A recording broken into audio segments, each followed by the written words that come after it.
딥러닝을 통한 평균 기온을 예측해 보겠습니다. 딥러닝과 텐서플로우 알고리즘, 텐서플로우를 통한 평균 기온 예측, 예측된 값의 정확도 측정하기 순서로 알아보겠습니다. 딥러닝과 텐서플로우 알고리즘을 알아보겠습니다.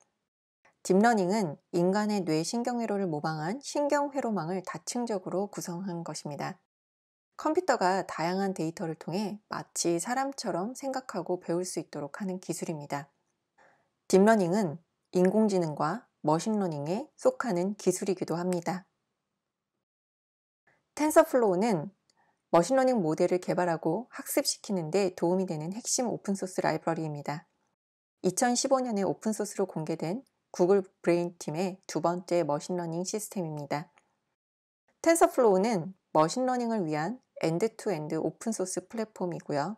2점대 버전으로 넘어오면서 케라스 API를 사용하고 있습니다. 실습을 통해 텐서플로우2를 설치해 보도록 하겠습니다. 텐서플로우 공식 문서를 참고해서 텐서플로우2를 설치해 보도록 하겠습니다. pip 인스톨 업그레이드 pip와 pip 인스톨 텐서플로우를 통해서 텐서플로우를 설치해 보겠습니다. 우선 pip 인스톨 업그레이드 pip를 먼저 해주도록 하겠습니다. 주피터 노트북에서 설치를 하실 때는 느낌표 하시고 pip 인스톨 업그레이드 pip를 실행을 해주시면 됩니다.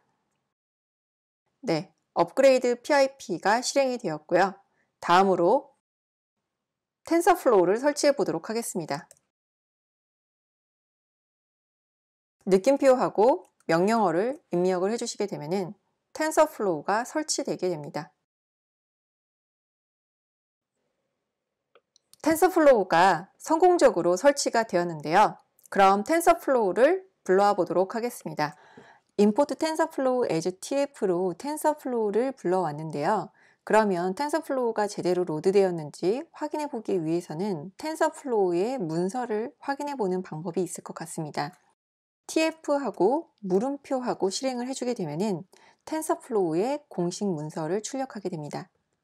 이렇게 화면 하단에 텐서플로우의 공식 문서를 로드하는 것을 확인해 보실 수가 있습니다. 텐서플로우가 성공적으로 잘 설치가 된 것으로 보여집니다.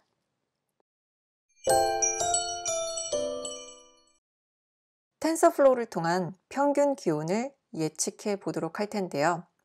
딥러닝 레이어를 구성을 해서 예측을 해보겠습니다. 기본적인 딥러닝 레이어는 입력층, 은닉층, 출력층으로 구성이 됩니다. 이때 은닉층을 여러 개 추가한 멀티 레이어로 만들 수도 있습니다. 딥러닝 실행 과정을 알아보겠습니다. 먼저 트레인과 테스트 데이터셋을 준비하고요. 다음으로 레이어를 구성합니다. 그리고 구성된 레이어를 통해 모델을 만들고 모델을 통해 학습을 하게 됩니다. 이때 model.fit을 하고 트레인 데이터셋과 레이블 데이터셋을 넣어주게 되면 학습이 됩니다. 다음으로 학습된 데이터를 바탕으로 예측을 하게 됩니다. model.predict를 통해 테스트 데이터셋을 넣어주고 예측을 합니다.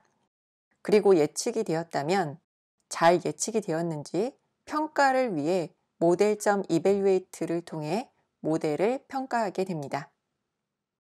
텐서플로우를 통해 평균 기온을 예측하는 딥러닝 모델을 만들어 보도록 하겠습니다. model.fit을 해서 만들어진 레이어를 통해 데이터를 넣어주고 학습을 하게 됩니다. 그리고 predict를 통해서 예측을 하게 됩니다. 딥러닝을 통해 평균 기온을 예측해 보도록 할 텐데요. 평균 기온을 예측하기 위해서는 일단 학습과 예측 데이터셋으로 나누어 주어야 합니다. 이때 정답이 되는 데이터도 따로 만들어 주어야 하는데요. 저희는 여기에서 평균 기온을 예측할 거기 때문에 정답 값을 평균 기온으로 따로 변수에다가 할당을 해주도록 하겠습니다. 변수 이름은 레이블 네임으로 생성을 해주었는데요. 레이블은 정답을 의미하게 됩니다. 해당 셀을 실행을 해서 레이블 네임을 만들어 주도록 하고요. 그 다음에 결측치 값을 임의의 값으로 채우도록 하겠습니다. 여기에서 결측치 값을 0으로 임의로 채우는 이유는 딥러닝 내부에서 연산이 이루어지게 되는데 만약에 결측치가 있다면 오류가 발생하기 때문에 0으로 채워주도록 하겠습니다. 이때 좀 더 의미 있는 값으로 채워준다면 예측의 성능을 높여볼 수가 있을 텐데요. 여기에 있는 결측치들은 수집할 필요가 없어서 수집하지 않은 값이라 가정을 하고 0이라고 채우도록 하겠습니다. 그리고 데이터 프레임에 할당을 해주도록 하겠습니다. 그래서 결측치 값을 0으로 임의로 채워서 df라는 데이터 프레임에 할당을 해주도록 했고요. 그리고 딥러닝 내부에서는 수치 데이터만을 사용을 해서 연산을 하게 됩니다. 그래서 범주형 데이터가 있다면 오류가 발생하기 때문에 수치 데이터만 피처로 따로 만들어 주어야 하는데요. 이때 df.describe를 하게 되면 기본적으로 수치 데이터에 대한 기술통계 값을 구하기 때문에 여기에서 이 기술통계 값 구한 값을 numDSC라는 변수에 넣어주고 여기에 있는 컬럼 값만을 가져오게 되면 수치형 데이터에 대한 변수 값만 가져오게 됩니다. 그래서 이 값을 feature name으로 만들어 주도록 하겠습니다. 그래서 이 feature name을 보게 되면은 지점, 평균 기온, 강수 시간, 강수량, 습도라든지 해면 기압, 그 다음에 적설량, 지중 온도 등이 있습니다. 그러면 이제 이렇게 feature name과 label name을 만들어 주었으면 만들어준 feature name과 label name을 통해서 feature와 label로 데이터를 나눠 주도록 하겠습니다. 그래서 feature는 대문자 x라는 변수에 담아주고 label은 소문자 y에 담아주도록 하겠습니다. 그래서 feature가 되는 값은 행렬 형태의 데이터로 담아줄 것이고요. label 값은 1차원 배열 값으로 넣어주도록 하겠습니다. 이때 df feature names를 가지고 오고 그 다음에 여기에서 label name을 드랍 시켜주게 되면은 feature 값만 갖는 변수 x가 생성이 되게 됩니다. 그리고 label name만 가져와서 y 값에 넣어주게 되면은 이때도 label 값만 변수로 생성이 되게 됩니다. 그러면은 셀을 실행을 해서 보게 되면은 x 값에 대한 크기는 7665개의 행과 59개의 컬럼을 가지고 7665개의 값을 가지는 1차원 어레이 형태로 되어 있다는 것을 확인해 보실 수가 있습니다.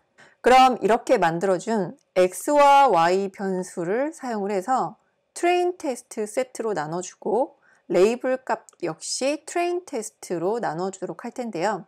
scikit-learn에 있는 모델 셀렉션 기능을 사용을 해서 트레인 테스트 스플릿을 불러와서 데이터셋을 나눠주도록 하겠습니다.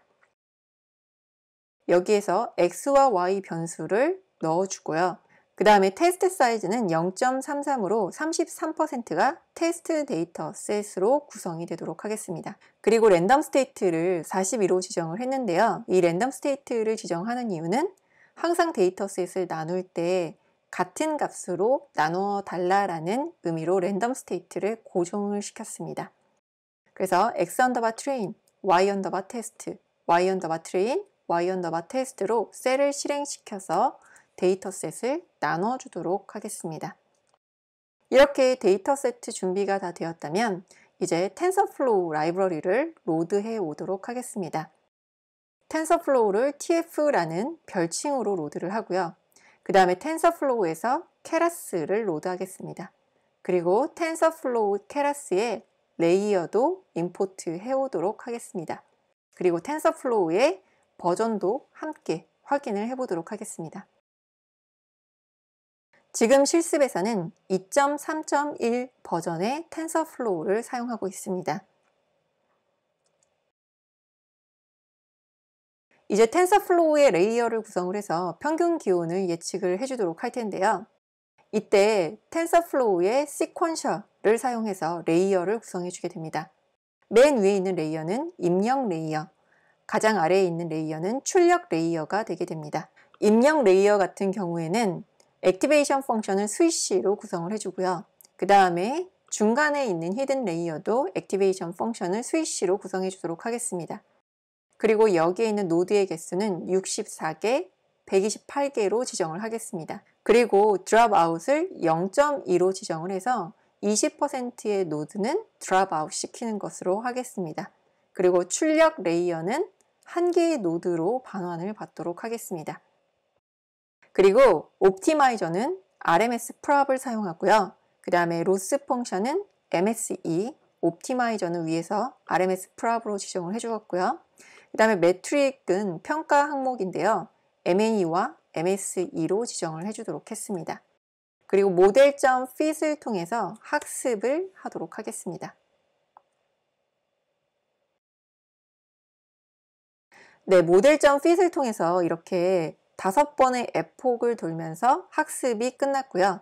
학습이 끝났다면 이제 예측을 해보도록 하겠습니다. 모델.predict를 통해서 x_test로 예측할 데이터 셋을 넣어주고 예측을 해보겠습니다. y_fred에 예측된 평균 기온 값들이 보입니다.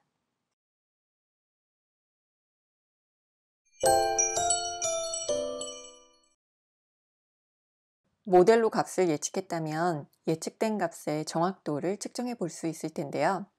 회계의 정확도 측정 방법을 알아보겠습니다. 회계에서는 실제값과 예측값의 차이를 구해보게 되는데요.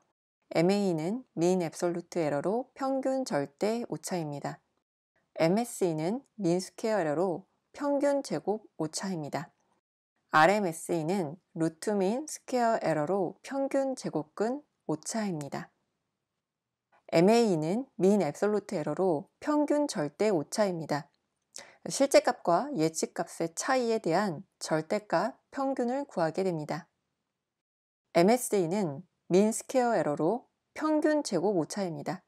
실제값과 예측값의 차이에 대한 제곱의 평균입니다. RMSE는 root mean square error로 평균 제곱근 오차로 MSE 평균 제곱 오차에 대한 제곱근을 구하게 됩니다. 실습을 통해 RMSE 값을 통해 정확도를 측정해 보겠습니다. 모델.evaluate를 통해 MAE 값과 MSE 값을 구해서 RMSE 값을 구해 보겠습니다. 딥러닝 모델을 만들어 예측을 했다면 그 모델이 얼마나 좋은 성능을 내는지 평가를 하고 측정을 해볼 수가 있을 것입니다.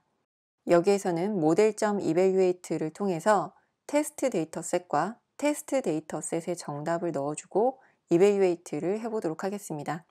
그리고 버보스 2로 로그를 함께 출력을 하도록 해보겠습니다. 스코어를 측정을 해봤는데요. MA는 mean absolute error로 평균 절대 오차를 의미합니다. 저희가 예측한 평균 기온이 4.4168이라는 평균 절대 오차값을 가진다는 것을 보실 수 있습니다. 그리고 MSE 값은 평균 제곱 오차로 30.5079라는 값을 가지고 있다는 것을 확인해 보실 수 있습니다. 그리고 이 값을 스코어라는 변수에 담아 주었는데요. 스코어라는 변수에는 이렇게 리스트 값으로 로스 값과 MA 값, MSE 값을 가지게 됩니다. 그러면은 스코어라는 변수에서 1번 인덱스 값을 가져오게 되면 평균 절대 오차 값을 가져오게 됩니다. MA 값은 4.416으로 평균 기온이 절대 오차 값의 평균이 4.416이라는 것을 확인해 보실 수 있고요. 다음으로 mean square error인 평균 제곱 오차는 오차 값의 제곱에 대한 평균이 30.50788로 시작하는 것을 확인해 볼 수 있습니다.